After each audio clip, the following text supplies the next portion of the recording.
Revenue అధికారులు అందరూ దీన్ని ఒక బాధ్యతగా తీసుకుని ఒక మాట డిప్యూటీ సీఎం పేషి నుంచి ఒక మాట చెప్పి ఇలా జరగాలని కోరుకుంటున్నామంటే వాళ్ళే ముందుండి దీన్ని ముందుకు తీసుకెళ్ళేందుకు ముందస్తుగా అధికారులందరికీ కృతజ్ఞతలు. అలాగే ఎన్డీఏ భాగస్వామ్యులైన మా సహోదరులందరికీ కూడా నా ప్రత్యేక కృతజ్ఞతలు. జనసేన నాయకులు కూడా నా కృతజ్ఞతలు.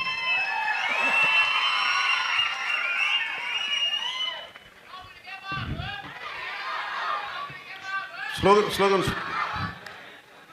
పిఠాపురం నియోజకవర్గం ఈరోజు ప్రారంభించిన ఈ ప్లేక్స్ కూడా, ఈ శిలాఫలకాలు కూడా పల్లె పండుగ వారోత్సవాల్లో భాగంగా మన నియోజకవర్గంలో 14,48,00,000 అంచనా వ్యయంతో 223 సీసీ రోడ్లని చేపట్టడం జరిగింది.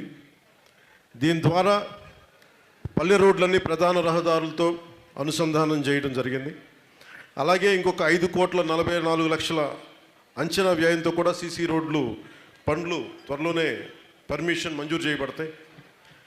56 లక్షల రూపాయల అంచనా వ్యయంతో నాగులుపల్లి మరియు Gollapolu comprehensive protected welfare scheme కింద పండ్లు మరమ్మతుల్ని మంజూరు చేశాం. దీని ద్వారా కొత్తపల్లి మరియు గొల్లపోలు మండలంలో ప్రతి గ్రామానికి మంచినీటి సరఫరా చాలా తేలికవుతుంది. అలాగే పిఠాపురం మండలంకి సంబంధించి ప్రస్తుతం పిఠాపురం పట్టణంలో కూడా దూడల సంత సరైన సదుపాయాలు లేవు, పశువుల కొరకు సరైన షెడ్లు లేవు.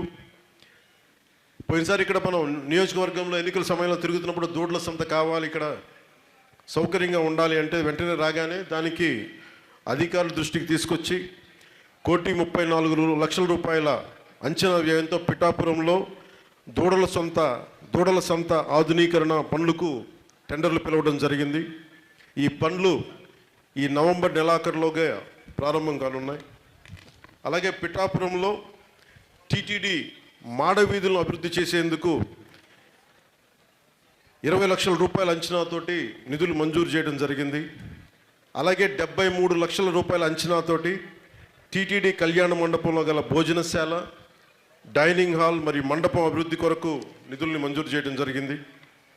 పిఠాపురం పట్టణంలోని ఇంటిగ్రేటెడ్ సోషల్ వెల్ఫేర్ హాస్టల్ బిల్డింగ్లో ఫ్లోరింగ్ మరియు డోర్లు, మెష్లు, ఇతర తక్షణ మరమ్మతులు చేపట్టి హాస్టల్లో ఎప్పుడు కరెంటు పోతే కరెంట్ వచ్చేలాగా ఇన్వర్టరు, ఆర్ఓ ప్లాంట్ ఒకటి, అలాగే భోజనశాలకు కావాల్సిన అవసరమైన పరికరాలు సమకూర్చేందుకు 23 లక్షల నిధులతోటి పనుల నిర్వహణకి అనుమతి జారీ చేశాం.